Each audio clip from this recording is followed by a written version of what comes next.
সুপ্রিয় শিক্ষার্থী বন্ধুরা আসসালামু আলাইকুম। এই ভিডিওতে আমি ষষ্ঠ শ্রেণীর গণিতের দ্বিমাত্রিক বস্তুর গল্প নামে যে শিখন অভিজ্ঞতা আছে সেটা নিয়ে আলোচনা করব এবং এটা হচ্ছে পর্ব 1। চলো তাহলে শুরু করি। তোমরা স্ক্রিনে দেখতে পাচ্ছ এই যে দ্বিমাত্রিক বস্তুর গল্প, এটা হচ্ছে তোমাদের বইয়ের 20 পৃষ্ঠায়। প্রথমত আমরা একটা ছবি দেখতে পাচ্ছি 20 পৃষ্ঠায়।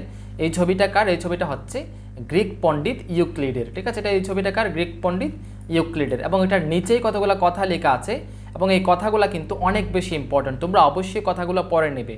যেমন আমি এখন একবার পড়ব। দেখো, জ্যামিতি গণিতের পুরনো কিন্তু মজার একটি শাখা। কারণ জ্যামিতি জেনে আমরা আমাদের খেলার মাঠ, বাগান, ঘরবাড়ি, জমি জমা ইত্যাদি পরিমাপ করে থাকি। তোমাদের নিশ্চয়ই জানতে ইচ্ছে করছে জ্যামিতি শব্দটার মানে কি। জানা যায় গ্রিক দেশের মানুষেরা ভূমিকে জিউ বলতো এবং পরিমাপকে ম্যাট্রন বলতো। এই জিউ এবং ম্যাট্রন মিলেই হলো জিওমেট্রি। তাহলে আমরা কি জানলাম? তাহলে জিও অর্থ হচ্ছে ভূমি এবং ম্যাট্রন অর্থ হচ্ছে পরিমাপ। এই জিও এবং ম্যাট্রন দুইটা শব্দ থেকে কিন্তু জিওমেট্রি কিন্তু এসেছে এবং বাংলায় আমরা এটাকে বলি যে জ্যামিতি। এবার তাহলে প্রশ্ন করতে পারো, এই জ্যামিতির প্রয়োজন কেন হয়েছিল? আজ থেকে অনেক অনেক বছর আগে কৃষিকে নির্ভর করে গড়ে উঠেছিল বিভিন্ন সভ্যতা। কৃষিকাজের জন্য প্রয়োজন হয় জমি জমার, আর এই জমি জমা পরিমাপের জন্যই প্রয়োজন হয় জ্যামিতির। তবে আজকাল জ্যামিতি শুধু জমি পরিমাপের জন্য ব্যবহার হয় না, গণিতের অনেক জটিল সমস্যাও জ্যামিতির জ্ঞান ব্যবহার করে সমাধান করা হচ্ছে। প্রাচীন মিশর, ব্যাবিলন, ভারতবর্ষ, চীন ও দক্ষিণ আমেরিকার ইনকা সভ্যতার বিভিন্ন কাজে জ্যামিতি ব্যবহারের প্রমাণ পাওয়া যায়। তাহলে কোথায় কোথায় কোন কোন সভ্যতায় এই জ্যামিতি ব্যবহারের প্রমাণ পাওয়া, যেগুলো আমরা জানলাম, যেমন প্রাচীন মিশর, ব্যাবিলন, ভারতবর্ষ, চীন আর ইনকা সভ্যতা। ইনকা সভ্যতা কোথায়? দক্ষিণ আমেরিকায়। ঠিক আছে, দক্ষিণ আমেরিকার ইনকা সভ্যতা। এভাবে এগুলো আমরা জানলাম। তারপর দেখো, তবে প্রাচীন গ্রিক সভ্যতার যুগেই জ্যামিতির সাজানো গোছানো সুন্দর রূপটি স্পষ্টভাবে দেখা যায়। গ্রিক পণ্ডিত ইউক্লিড, আবার বলছি দেখো, গ্রিক পণ্ডিত, ঠিক আছে, ইউক্লিড কোন দেশের পণ্ডিত? গ্রিক পণ্ডিত। ঠিক আছে, গ্রিক পণ্ডিত ইউক্লিড জ্যামিতির সূত্রগুলোকে সুবিন্যস্ত করে তার বিখ্যাত গ্রন্থ এলিমেন্টস রচনা করেন। তাহলে এই এলিমেন্টসটা কি? এলিমেন্টস হচ্ছে একটা বই। ঠিক আছে, এই বই যেটা রচনা করেছে, যেটা লিখেছে কে? গ্রিক পণ্ডিত ইউক্লিড। তাহলে ইউক্লিডের রচিত ওই যে এলিমেন্টস গ্রন্থের মধ্যে জ্যামিতির সূত্রগুলোকে সুবিন্যস্তভাবে সাজানো হয়েছিল। ঠিক আছে, তিনি সুবিন্যস্তভাবে জ্যামিতির সূত্রগুলোকে সাজিয়েছিলেন।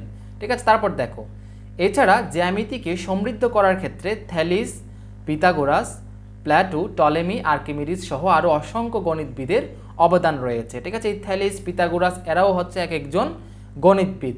ঠিক আছে, তার মধ্যে যে গ্রিক পণ্ডিত ইউক্লিডের অবদান সবচাইতে বেশি, এই জন্য তারটা আলাদাভাবে দেওয়া হয়েছে। এবং এই এলিমেন্টস বইটা কার লেখা? গ্রিক পণ্ডিত এই যে ইউক্লিডের লেখা। এটা তোমরা অবশ্যই জেনে নিবে। ঠিক আছে, আবার আমরা পরবর্তী পেজে যাই।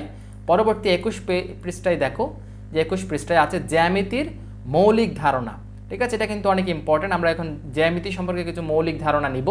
দেখো, প্রথমত এখানে দেখো যে নিচের ছকটি লক্ষ্য করি এবং এর খালি ঘরগুলো পূরণ করি। নিচে কতগুলো খালি ঘর আছে, এগুলো আমরা পূরণ করব। হ্যাঁ, এখানে এই পাশে নাম দেওয়া আছে এবং এই নামের বর্ণনা দেওয়া আছে, এখানে চিত্র দেওয়া আছে, এখানে কিভাবে পড়তে হবে সেটাও দেওয়া আছে। যেমন দেখো, বিন্দু। বিন্দু কী জিনিস? বিন্দু হচ্ছে যে দেখো, বিন্দুর বর্ণনাটা অবশ্যই আমাদেরকে জানতে হবে, শিখতে হবে। দেখো, বিন্দুর দৈর্ঘ্য, প্রস্থ, উচ্চতা কিছুই নেই। বিন্দুর দৈর্ঘ্য নেই, প্রস্থ নেই, উচ্চতা নেই, অর্থাৎ কিছুই নেই। হ্যাঁ, বিন্দু হচ্ছে জাস্ট একটা অবস্থান আছে। জাস্ট এই মনে করে যেরকম একটা ফোঁটা দিলেই সেটা কি হয়ে যাবে? বিন্দু হয়ে যাবে। এবং কিভাবে পড়তে হয়? বিন্দু। যেমন এখানে এটা হচ্ছে বিন্দু। ঠিক আছে, এটা হচ্ছে বিন্দু। ঠিক আছে, যেহেতু নাম দিয়েছে, এটা বিন্দু। যদি বি নাম দিত তাহলে বি বিন্দু হতো। তারপর দেখো, রেখা। রেখার নির্দিষ্ট দৈর্ঘ্য নেই, অর্থাৎ রেখা কিন্তু সীমাহীন যেতে থাকবে। যেমন এখানে দুই পাশে তীর চিহ্ন দিয়েছে, তার মানে রেখা এটা কিন্তু এই পাশে, ডান পাশে কিন্তু আজীবন যেতেই থাকবে, বাম পাশেই কিন্তু আজীবন যেতেই থাকবে, এটার কোনো শেষ নাই। এই জন্য বলা হয় যে কি, রেখার নির্দিষ্ট কোনো দৈর্ঘ্য নেই। ঠিক আছে, তাহলে রেখার নির্দিষ্ট দৈর্ঘ্য, এটা হচ্ছে রেখার একটা বৈশিষ্ট্য, আমরা অবশ্যই জেনে রাখবো। আর দেখো, এই যে বি, এখানে দুইটা নাম দিয়েছে বি, তার মানে এটাকে আমরা কিভাবে পড়বো? এটা হচ্ছে বি রেখা। এটাকে কিভাবে পড়বো? বি রেখা। আর রেখার নির্দিষ্ট কোনো দৈর্ঘ্য নেই, এটা আমরা জেনে রাখবো। তারপরে দেখো, রেখাংশ। রেখাংশ কি জিনিস? রেখাংশের নির্দিষ্ট দৈর্ঘ্য আছে। রেখাংশের একটা বৈশিষ্ট্য আমরা জানলাম, সেটা হচ্ছে রেখাংশের নির্দিষ্ট দৈর্ঘ্য আছে। রেখাংশ কি জিনিস? এই রেখা থেকে, যেমন মনে করি যে এখানে বি দুইটা পয়েন্ট দিয়েছে, এরকম মানে রেখা তো সীমাহীন, এই রেখা থেকে কোনো একটা অংশ যদি কেটে নেয়, যেমন মনে করি যে একটা রেখা থেকে এই যে বি অংশ কেটে নিয়েছে, এই বি অংশটা কিন্তু তাহলে এ এখানে কিন্তু থেমে গিয়েছে, বি এখানে কিন্তু থেমে গিয়েছে, তার মানে এ বি এটা কিন্তু এই রেখাংশের কিন্তু নির্দিষ্ট অবশ্যই দৈর্ঘ্য আছে। তাহলে এই জন্য যেটা এটাকে পড়বে কিভাবে, যে এ নাম দিয়েছে বি নাম দিয়ে, তাহলে এটা হবে যে কি রেখাংশ, এটাকে আমরা পড়বো যে রেখাংশ পড়ব। তারপরে দেখো রশ্মি, রশ্মি কি জিনিস দেখো, রশ্মির একটি প্রান্তবিন্দু আছে, এর নির্দিষ্ট দৈর্ঘ্য নেই। অর্থাৎ একটা বিষয় দেখো, প্রান্তবিন্দু, প্রান্তবিন্দু কি জিনিস, যে প্রান্তটা স্থির, ঠিক আছে, ওইটাকে বলবো যে প্রান্তবিন্দু। যেমন এই যে এটা দেখো সবচেয়ে বামের এই যে এ বিন্দু, এটা হচ্ছে প্রান্তবিন্দু, এটা এই জন্য বলা হচ্ছে রশ্মির একটা প্রান্তবিন্দু আছে। আর এই যে বি প্রান্তটা দেখো, বি প্রান্ত কিন্তু সীমাহীন, অর্থাৎ বিটা কিন্তু তীর চিহ্ন দিয়ে দেখাচ্ছে, মানে কি তীর চিহ্ন দিয়ে দেখাচ্ছে মানে হচ্ছে এটা যেতেই থাকবে যেতেই থাকবে যেতেই থাকবে, এই জন্য এটাকে হচ্ছে কি সীমাহীন। এই সীমাহীন বিধায় এটার কোনো নির্দিষ্ট দৈর্ঘ্য নেই, তাই বলা হয় যে কি রশ্মির নির্দিষ্ট কোনো দৈর্ঘ্য নেই, রশ্মির কি আছে, জাস্ট একটা প্রান্তবিন্দু আছে। এটাই হচ্ছে রশ্মি, ঠিক আছে, আশা করি তোমরা বুঝতে পেরেছ। তারপরে দেখো তল, তল কি দেখো, তলের বৈশিষ্ট্য হচ্ছে তলের শুধু দৈর্ঘ্য ও প্রস্থ আছে, তল দ্বিমাত্রিক, ঠিক আছে, তলের শুধু কি আছে দৈর্ঘ্য এবং প্রস্থ আছে, তল হচ্ছে দ্বিমাত্রিক, তল কি মাত্রিক, দ্বিমাত্রিক। তাহলে আমরা দ্বিমাত্রিক কি জানলাম, যে দৈর্ঘ্য এবং প্রস্থ যাদের আছে এগুলো হচ্ছে দ্বিমাত্রিক। তাহলে তলের কি আছে দৈর্ঘ্য এবং প্রস্থ আছে, তলের বৈশিষ্ট্য হচ্ছে তলের দৈর্ঘ্য আছে প্রস্থ আছে। যেমন মনে করো যে যেখানে একটা আয়তাকার, এখানে একটা আয়তাকার, এই যে চতুর্ভুজাকার বলছে, সরি চতুর্ভুজাকার, এখানে একটা চতুর্ভুজাকার চিত্র এঁকেছে। চতুর্ভুজ কি জিনিস, যেটার চারটি বাহু দ্বারা সীমাবদ্ধ ক্ষেত্রকে কিন্তু চতুর্ভুজ বলে। যেমন এখানে চারটি বাহু, এই যে এই একটা বাহু, এই একটা বাহু, এই একটা বাহু, এই একটা বাহু, চারটা বাহু মিলে একটা চতুর্ভুজ ক্ষেত্র হলো, এবং এটা এই যে চারটা বাহু মিলে এই চতুর্ভুজ ক্ষেত্রটা একটা তল বোঝাচ্ছে, ঠিক আছে, একটা তল, ঠিক আছে, একটা তলের। এবার দেখো এই তলটার কি কি আছে, দৈর্ঘ্য আছে প্রস্থ আছে। যেমন মনে করি আমরা এখানে এই যে এখানে এই পাশ থেকে এই পাশে এটা হচ্ছে একটা দৈর্ঘ্য, আবার এই যে উপরের নিচেটা ধরতে পারি আমরা প্রস্থ, ঠিক আছে, এই জন্য বলা হচ্ছে তলের দৈর্ঘ্য আছে প্রস্থ আছে। তলের কিন্তু অবশ্যই দৈর্ঘ্য থাকে প্রস্থ থাকে। এবং এই তলের নাম কীভাবে পড়া হচ্ছে, এখানে সমতল একটা সমান দাগ টেনেছে, সমান রেখা টেনেছে, এই রেখাটার নাম দিয়েছে কি দেখো আর জে কে, ঠিক আছে, এই সমতলটার নাম দিয়েছে আর জে কে, এই জন্য এটাকে পড়া হবে যে কি আর জে কে সমতল। তারপর দেখো এবার আমরা আরেকটু নিচে যাই, আরেকটু নিচে যাই। এবার দেখো, এবার এখানে আমরা জানবো এবার সমান্তরাল রেখা সম্পর্কে জানবো। সমান্তরাল রেখা কি জিনিস দেখো, একই সমতলে অবস্থিত দুইটি সমান্তরাল রেখা কখনো একে অপরকে ছেদ করে না, ঠিক আছে। সমান্তরাল রেখার একটা বৈশিষ্ট্য বলেছে, সমান্তরাল রেখা যদি একই সমতলে হয় তখন এটা কখনো কিন্তু একটা অপরটাকে কিন্তু কি করবে না, একটা অপরটাকে ছেদ করবে না, ঠিক আছে। যেমন মনে করো যেখানে ছবি এঁকেছে, যেমন এই যে একটা রেখা টেনেছে, এই যে একটা রেখা টেনেছে, এই রেখাটার নাম হচ্ছে ইএফ রেখা, এই রেখাটার নাম হচ্ছে জিএইচ রেখা। এই দুটো রেখা কিন্তু দূরত্ব কিন্তু সমান, ঠিক আছে, এটা দূরত্ব কিন্তু সমান। অর্থাৎ এখানে যে কোনো জায়গায় তোমরা যে জায়গায়, আমরা যদি এই জায়গায় হিসেব করি অবশ্যই যে দূরত্ব পাবো, এই জায়গায় চিন্তা করলে একই দূরত্ব, এই জায়গায় চিন্তা করলে একই দূরত্ব, মানে এই বাহু থেকে এই বাহুর দূরত্ব আর কি। অর্থাৎ দূরত্বটা কিন্তু যেখানেই তোমরা মাপো না কেন অবশ্যই কি হবে, সমান হবে। কিসের ক্ষেত্রে, সমান্তরাল রেখার ক্ষেত্রে, ঠিক আছে। যেমন মনে করছো তোমাদের স্কেল, আমি আমার হাতের কাছে একটা স্কেল আছে তোমাদেরকে দেখাই, এই যেটা একটা স্কেল, এই স্কেলের মনে করো যে এই প্রান্ত এবং এই প্রান্ত এই দুটো কিন্তু সমান্তরাল রেখা। কেন, কারণ এখানে কিন্তু এই উপরের রেখা থেকে নিচের রেখা কিন্তু অবশ্যই কিন্তু কি দূরত্ব সমান, দূরত্ব কিন্তু সবসময় সমান। এই জন্য কিন্তু এটাকে বলা, স্কেলের দুই প্রান্তকে বলা হবে যে কি, স্কেলের এই প্রান্ত এবং এই প্রান্ত দুটাকে বলা হবে, দুই প্রান্তকে বলা হবে যে পরস্পর সমান্তরাল রেখা, ঠিক আছে। অর্থাৎ সমান্তরাল রেখার সবসময় কি হয়, দূরত্ব সবসময় সমান হয়, এবং দূরত্বকে মাপা হয় যে কি হিসেবে, লম্ব হিসেবে মাপা হবে। অর্থাৎ খাড়াভাবে, একদম খাড়াভাবে লম্বভাবে মাপা হবে। এবং লম্বভাবে আমরা এখানে ই থেকে জি পর্যন্ত মাপলে যেই পরিমাপটা পাবো, এফ থেকে এইচ পর্যন্ত মাপলে কিন্তু একই পরিমাপটা পাবো, ঠিক আছে। এই জন্য বলা হচ্ছে কি এটাকে একটা সমান্তরাল রেখা বলা হচ্ছে। আর এটাকে পড়া হবে কিভাবে, ইএফ ও জিএইচ রেখাদ্বয় পরস্পর সমান্তরাল, ঠিক আছে। এবার আমরা এই যেখানে শূন্যস্থান আছে দেখো, কোণ, কোণ সম্পর্কে জানবো। কোণ কি জিনিস, হ্যাঁ, কোণ সম্পর্কে একটা আমরা কোণের বৈশিষ্ট্য কি দিতে পারি, কোণ কিভাবে বলবো আমরা।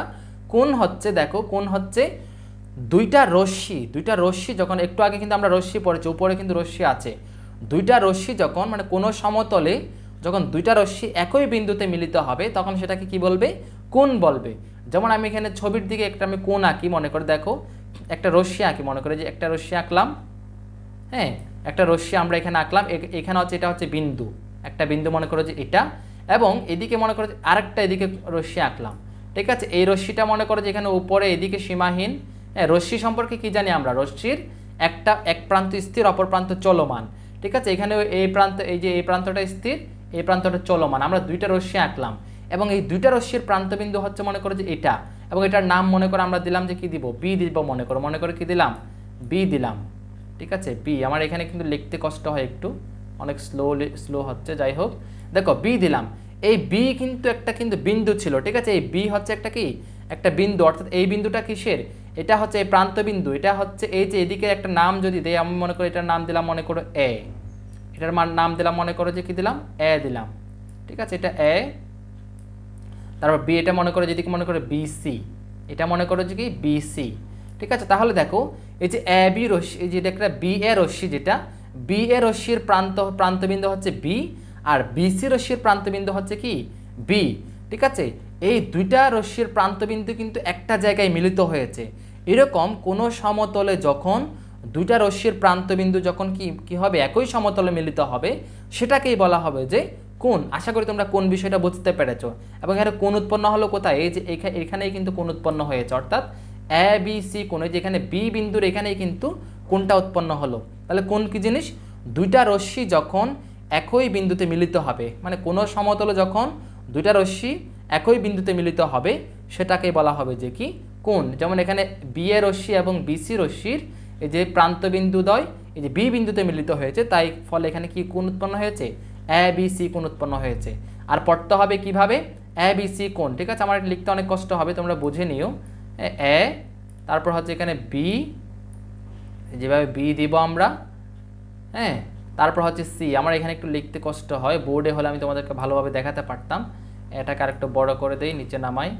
হ্যাঁ, এ লিখলাম। এবার আমরা এটাকে কি দেবো? কোণের চিহ্ন দেবো, এবার বাঁকা করে যে দিক থেকে দিয়ে একটা টান দেব। ঠিক আছে, এটা হচ্ছে কোণের চিহ্ন। ঠিক আছে, তাহলে এটা হচ্ছে এ বি সি কোণ। এবার সন্নিহিত কোণ দেখো। সন্নিহিত কোণ কি জিনিস? সন্নিহিত কোণ হচ্ছে, আগে আমরা সন্নিহিত কোণের চিত্রটা আঁকি। চিত্র দেখলে তোমরা বুঝতে সুবিধা হবে। ঠিক আছে, চিত্র হচ্ছে কোন রকম দেখো। কোণ আমরা আঁকবো যে সন্নিহিত কোণ। না, প্রথমত আমরা একটা মনে করো যে এখানে দুইটা কোণ আঁকতে হয়। মনে করো যে এখানে একটা কোণ আঁকলাম, এটা একটা সমান রেখা হতে হবে। এবং এবার এখানে মাঝখানে আমরা আরেকটা রেখা টানবো।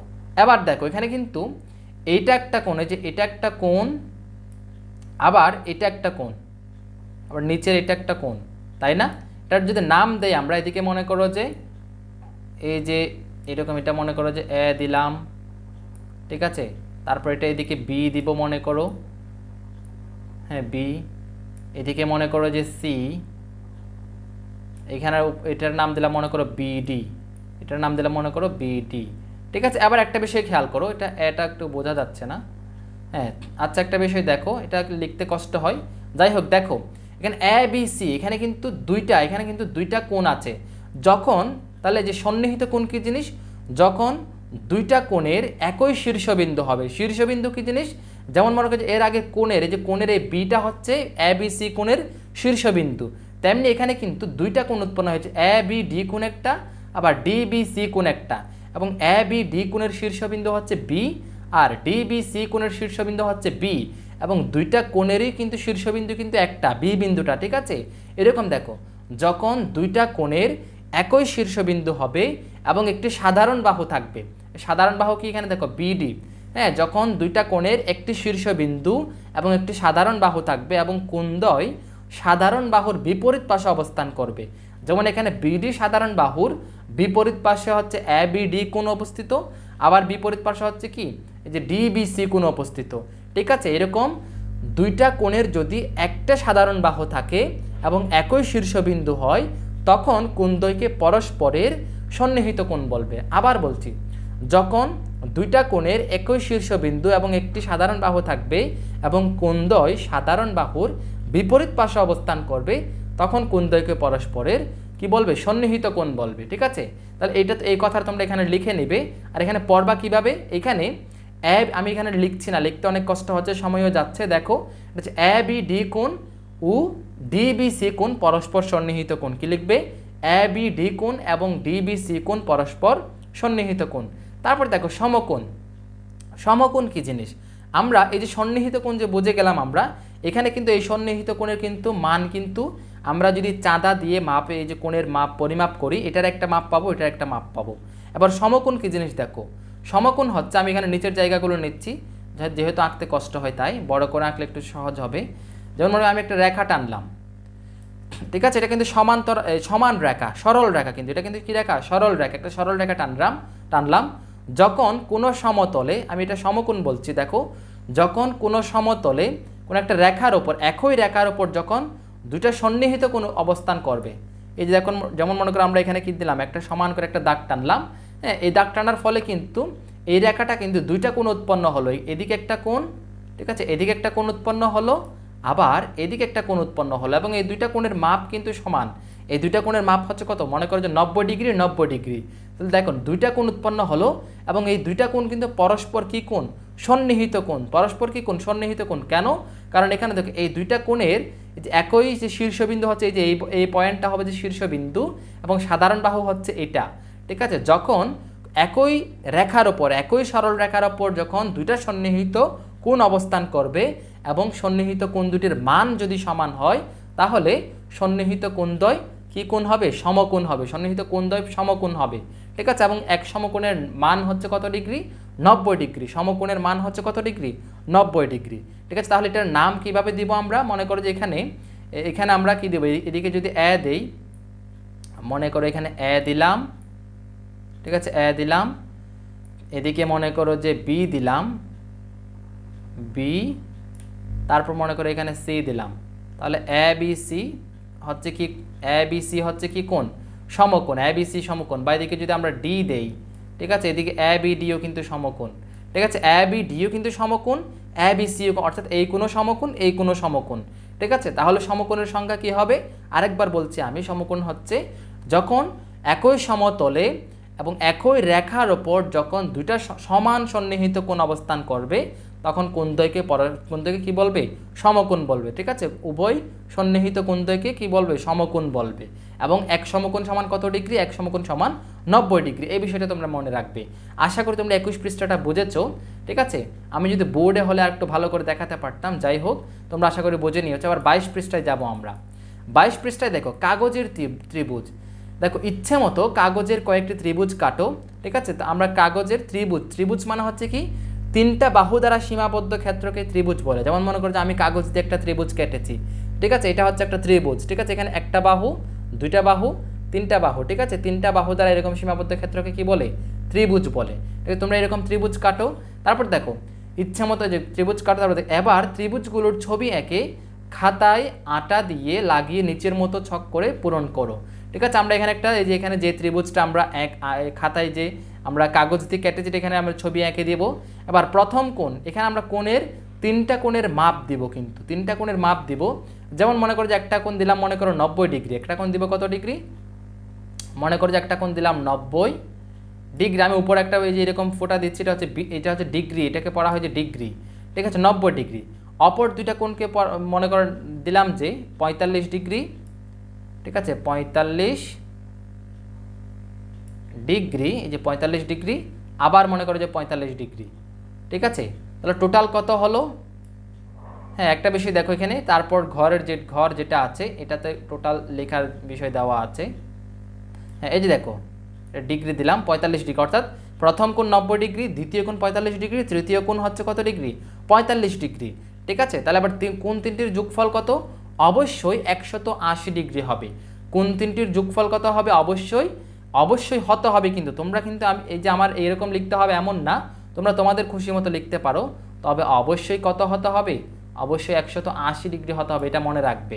কারণ এই যে এটা একটা সূত্র বলা যায় যে কোনো ত্রিভুজের, ঠিক আছে, ত্রিভুজটা যেরকম হবে হোক, যে কোনো ত্রিভুজের তিন কোণের সমষ্টি, ত্রিভুজে তো তিনটা কোণ থাকে। যেমন আমি এই যে খাতার কাগজ দিয়ে কেটেছি, এখানে তিনটা কোণ, এই যে এখানে একটা কোণ, উপরে এখানে একটা কোণ, এখানে একটা কোণ, ঠিক আছে। এই তিনটা কোণের কিন্তু আমরা যদি যোগ করি, এগুলো চাঁদা দিয়ে মাপার পর যদি যোগ করি, অবশ্যই 180 ডিগ্রি হতেই হবে, কিন্তু না হলে তোমারটা ভুল হবে। এজন্য কোণ তিনটির যোগফল এখানে অবশ্যই 180 ডিগ্রি বানাতে হবে। এবং প্রথম বাহুর দৈর্ঘ্য আমরা এখানে বাহুর দৈর্ঘ্যের নাম দিয়ে দিব। মনে করো যে একটা দিলাম মনে করো যে আমরা 5 সেন্টিমিটার, আরেকটা বাহুর দৈর্ঘ্য দিয়ে দিলাম মনে করো যে 7 সেন্টিমিটার, আরেকটা দিয়ে দিলাম মনে করো 9 সেন্টিমিটার। এইভাবে আমরা তিনটা নাম দিয়ে দিব। আশা করি তোমরা বুঝতে পেরেছো। এবার আমরা একটু যে নিচে যাই, এখানে কি বলেছে দেখো, ত্রিভুজের প্রতিটি বাহুই ভূমি হতে পারে এবং সেই অনুসারে উচ্চতা 3টি। ঠিক আছে, এখানে আমি একটা যে ত্রিভুজ এই যে খাতা যে কাগজ দিয়ে কেটেছি, এখানে দেখো আমরা যখন এই ত্রিভুজটা এইভাবে করে রাখবো তখন ভূমি হবে যে এই নিচের এটা। আবার এটাকে যদি আমরা এইভাবে করে ফেলি তখন ভূমি হবে যে এই নিচের এটা। আবার আমরা এটাকে যখন এইভাবে করে ফেলি তখন ভূমি হবে যে এটা। ঠিক আছে, এই জন্য কি বলছে এখানে, এই জন্য বলছে ত্রিভুজের প্রতিটি বাহুই কিন্তু ভূমি হতে পারে, সেই অনুসারে উচ্চতা 3টি। হ্যাঁ, সেই অনুসারে উচ্চতা 3টি, এটা কিন্তু এই যে নিচের এখানে চিত্র দেখলেই তোমরা বুঝতে পারবে। যেমন দেখো সূক্ষ্মকোণী ত্রিভুজের 3টি উচ্চতা, এটা বুঝলেই তোমরা এই যে ত্রিভুজের যে 3টা উচ্চতা হতে পারে এটা তোমরা বুঝবে। যেমন দেখো এখানে চিত্র একটা ত্রিভুজ এঁকেছে যার নাম হচ্ছে ABC ত্রিভুজ। ঠিক আছে, এটা কি ত্রিভুজ? সূক্ষ্মকোণী ত্রিভুজ। সূক্ষ্মকোণ কি? যেই ত্রিভুজ যেই কোণের, হ্যাঁ, যেই কোণের পরিমাপ হচ্ছে কত, 90 ডিগ্রির চাইতে ছোট, যে কোণের পরিমাপ 90 ডিগ্রির চাইতে ছোট সেটাকে বলা হয় যে সূক্ষ্মকোণ। ঠিক আছে, এখন এখানে সূক্ষ্মকোণ কোনটা? এখানে সূক্ষ্মকোণে যে বি কোণ এটা হচ্ছে সূক্ষ্মকোণ, আবার সি কোণ এটাও কিন্তু সূক্ষ্মকোণ। ঠিক আছে, যেন এটাকে সূক্ষ্মকোণী ত্রিভুজ বলছে। এই সূক্ষ্মকোণী ত্রিভুজের দেখে ত্রিভুজের নাম কি? ABC ত্রিভুজের একটি সূক্ষ্মকোণী ত্রিভুজ এবং এটার AD BE এবং CF 3টি উচ্চতা। দেখো এই যে AD এটাও একটা উচ্চতা, আবার BE এটাও একটা উচ্চতা, আবার এই যে CF এটাও একটা উচ্চতা। এবং তোমরা মনে রাখবে উচ্চতা সব সময় সমকোণ হয়, অর্থাৎ লম্ব হতে হবে। উচ্চতা সব সময় কি হতে হবে? লম্ব হতে হবে। আবার বলছি, উচ্চতা সব সময় লম্ব হতে হবে, অর্থাৎ 90 ডিগ্রি হতে হবে। উচ্চতা সব সময় কি হতে হবে? একেবারে লম্ব হতে হয়, 90 ডিগ্রি। যেমন এখানে দেখো এই যে এখানে যে এরকম করে দিয়েছে, এরকম করে দিয়েছে, এটা হচ্ছে কি 90 ডিগ্রির চিহ্ন। 90 ডিগ্রির চিহ্ন এইভাবেই দেয়, 90 ডিগ্রির চিহ্ন দেয় এইভাবে। আর কোণের চিহ্ন সাধারণত এরকম বাঁকা করে দেয়, আর সমকোণের চিহ্ন দেয় যে 90 ডিগ্রির চিহ্ন দেয় যে এইভাবে। ঠিক আছে, যেমন এখানে এই যে CF এটাও একটা কিন্তু কি CF, এখানেও কিন্তু 90 ডিগ্রি 90 ডিগ্রি। BE এটাও কিন্তু কি 90 ডিগ্রি 90 ডিগ্রি, অর্থাৎ এটাও একটা লম্ব। AD এটাও একটা লম্ব, BE এটাও একটা লম্ব। আর এই যে AD লম্বটা BC বাহুর উপর। ঠিক আছে, BC বাহুর উপর লম্ব হচ্ছে AD, আর AC বাহুর উপর লম্ব হচ্ছে BE, আর AB বাহুর উপর লম্ব হচ্ছে CF। ঠিক আছে, আশা করি তোমরা বুঝতে পেরেছো। তাহলে এখানে 3টা উচ্চতা। এবার আমরা পরবর্তী এখানে সমকোণ দেখাচ্ছে, এটাতে আসো। এটাতে কি বলেছে দেখো, সমকোণী ত্রিভুজের উচ্চতা দেখো। চিত্রে ত্রিভুজ ABD ও ত্রিভুজ ACD দুটি সমকোণী ত্রিভুজ এবং AD উভয় ত্রিভুজের একটি উচ্চতা। কাগজ ভাঁজ করে অন্য উচ্চতাগুলোও দেখাও। অর্থাৎ এখানে দেখো ABC এটা একটা ত্রিভুজ, এই যে ABC একটা ত্রিভুজ, আর একটা কই আরেকটা ত্রিভুজ বলেছে কি ACD। অর্থাৎ এই যে একটা ত্রিভুজের মধ্যে কিন্তু দুইটা, এই যে মাঝখানে যখন এখানে একটা ডিভাইডার দিয়ে দিল, একটা রেখা টানলো সমান করে, একটা যখন সমান করে মানে কি লম্বভাবে যখন একটা কি টানলো, রেখা টানলো, তখন এটা কি হয়ে গেল? তখন এটা হয়ে গেল যে দুইটা ত্রিভুজ হয়ে গেল, একটা হচ্ছে ABD আর একটা হচ্ছে ACD। ঠিক আছে, এবং এটা সমকোণী ত্রিভুজ বলছে কি যে কেন? কারণ এখানে কিন্তু একটা কোণ সমকোণ। তাহলে কোনটা সমকোণ?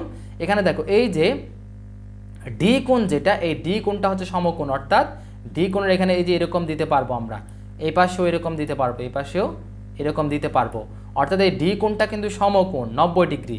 ঠিক আছে, এখানে যেহেতু এটা সমকোণ, এটাকে যদি আমরা সমানভাবে এই সি থেকে বি পর্যন্ত যদি ভাঁজ করে দেই, সিকে মানে এটা যদি কাগজ হতো, এই সি কোণটাকে যদি আমরা বি কোণের সাথে মিলাই দিতাম, তাহলে এটা কিন্তু দুই ভাঁজ হয়ে যেত। যেমন এই যে ভাঁজ করে দেখাচ্ছে দেখো, দুই ভাঁজ হয়ে গেলে এই যেখানে দেখো, যে ডি এখানে কিন্তু দিয়েছে, কোণের চিহ্ন দিয়েছে, এটা হচ্ছে কি লম্বের চিহ্ন দিয়েছে। ঠিক আছে, এটা মানে হচ্ছে কি 90 ডিগ্রি, সমকোণের চিহ্ন, লম্বের চিহ্ন দিয়েছে। ঠিক আছে, তাহলে এখানে কি বলেছে দেখো, এই দুটি সমকোণী ত্রিভুজের AD হচ্ছে উভয় ত্রিভুজের উচ্চতা। এই ADটা ACD ত্রিভুজের উচ্চতা, ABD ত্রিভুজেরও উচ্চতা। আশা করি তোমরা বুঝতে পেরেছো এবং কাগজে যে ত্রিভুজটা সমকোণী ত্রিভুজ ভাঁজ করে উচ্চতা হিসেব করা বুঝে গিয়েছো। এবার দেখো আরেকটু উপরে যাই, এই যে দেখো স্থূলকোণী ত্রিভুজের উচ্চতা দেখো। চিত্রে ত্রিভুজ ABD সূক্ষ্মকোণী ত্রিভুজ এবং ত্রিভুজ ACD স্থূলকোণী ত্রিভুজ। স্থূলকোণী ত্রিভুজ কি? যে কোণের, শুনে দেখো, যে কোণের পরিমাপ 90 ডিগ্রির চাইতে বড় সেই কোণটাকে বলা হয় যে স্থূলকোণ, এবং এরকম কোণ সহ ত্রিভুজকে বলা হবে যে স্থূলকোণী ত্রিভুজ। ঠিক আছে, আর সূক্ষ্মকোণ কি বলেছিলাম? যে কোণের পরিমাপ 90 ডিগ্রির ছোট সেটা হচ্ছে সূক্ষ্মকোণ। এগুলো তোমরা আগে পড়েছো। দেখো তাহলে এই যে স্থূলকোণী ত্রিভুজ, দেখো এ ই উভয় ত্রিভুজের একটি উচ্চতা, কাগজ ভাঁজ করে অন্য উচ্চতাগুলোও দেখাও। যেমন মনে করো যে এখানে একটা বিষয় দেখো, এ বি ডি, এই যে এ থেকে এ বি ডি পর্যন্ত হচ্ছে কি কোণ? সূক্ষ্ম কোণ, এখানে এটা হচ্ছে সূক্ষ্ম কোণ। আবার এ সি ডি কোণ, আমরা এখানে এ সি ডি কোণ, এখানে কিন্তু এ সি ডি কোণ হিসাব করলে এখানে এই যে ডি কোণ দিয়েছে, এই ডি কোণটা কিন্তু কি কোণ?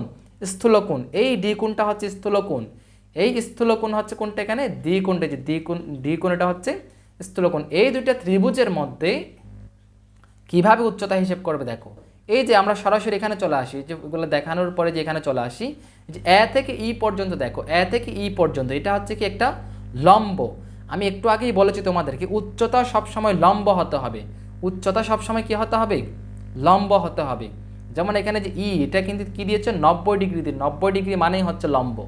তাহলে এখানে আমরা যে এই যে এ বি ডি ত্রিভুজ, এই যে এ বি ডি ত্রিভুজের উচ্চতা হচ্ছে এই, আবার এই যে দেখো এ সি ডি, এই যে এ সি ডি এর যদি, এই যে এ সি ডি স্থূলকোণী ত্রিভুজ, এই স্থূলকোণী ত্রিভুজের যদি উচ্চতা হিসেব করতে চাও তাহলেও কিন্তু এ ই নিতে হবে, অর্থাৎ একটু বামে এসে কিন্তু একটা লম্ব টেনে লম্ব যেটা পাবো সেটাকেই আমাদের উচ্চতা ধরতে হবে। এই এডিকে কখনো আমরা কি ধরতে পারবো না? উচ্চতা ধরতে পারবো না। কেন? কারণ উচ্চতা সবসময় লম্ব হতে হবে। ঠিক আছে, আশা করি তোমরা বুঝতে পেরেছো। এবার দেখো, এবার এই যে ত্রিভুজের মধ্যমা নির্ণয় করো। মধ্যমা কি জিনিস? মধ্যমা হচ্ছে ত্রিভুজের শীর্ষবিন্দু থেকে, যেমন যে এ বি সি একটা ত্রিভুজ, এই ত্রিভুজের এটা হচ্ছে কি শীর্ষবিন্দু, এই শীর্ষবিন্দু থেকে এই বিসি বাহুর, ভূমির সাথে যে বাহুটা থাকবে, এই বিসি বাহুর মধ্যমা যেটা, মধ্যমা হচ্ছে ওই বিসি বাহুর ঠিক মাঝখানে যেটা হবে। ঠিক আছে, এই বিসি বাহুর মাঝখানে হচ্ছে ডি বিন্দুটা, এই ডি বিন্দু পর্যন্ত আমরা সি কে, এই যে ডি বিন্দু পর্যন্ত ভাঁজ পড়ে মতো সি এর সাথে বি এর মিলাই দিব। সি এর সাথে যখন বি মিলাই দিব তখন এই ডি বিন্দুর এখানে কিন্তু ভাঁজ পড়বে একটা। ভাঁজ পড়ার পর এবার দেখো এই যে এ শীর্ষবিন্দু থেকে, এ শীর্ষবিন্দু থেকে ডি পর্যন্ত একটা কি দিল? রেখা যোগ করলো। এই এডিটাই হবে যে মধ্যমা, এই এডিটাই এ বি সি ত্রিভুজের মধ্যমা। তোমরা এখানে দেখো, যে দেখো সবুজ রঙের সরল রেখাংশটি ত্রিভুজের একটি শীর্ষ থেকে বিপরীত বাহুর মধ্যবিন্দুর সংযোগ ঘটায়। যেমন এই যে সবুজ বাহু যেটা আছে, যে এখানে এ, এটা কিন্তু এই শীর্ষবিন্দু থেকে এই যে বিপরীত বাহু বিসি, এই যে বিসি এর মধ্যবিন্দু বলছি, মধ্যবিন্দুর সাথে সংযোগ করে দিল। এই সংযোগ করে দিল, এই জন্য এটাকে বলা হবে যে ত্রিভুজের, এই এ বি সি ত্রিভুজের মধ্যমা। ঠিক আছে, আশা করি তোমরা খুব সহজেই বুঝতে পেরেছো। আজকের এই ভিডিওর আলোচনা কিন্তু এতটুকুই। আশা করি তোমরা বুঝতে পেরেছো। না বুঝলে আমাকে নিচে কমেন্টস করে জানাবে। তাহলে ভালো থেকো, সুস্থ থেকো, দেখা হবে পরবর্তী ভিডিওতে। আল্লাহ হাফেজ।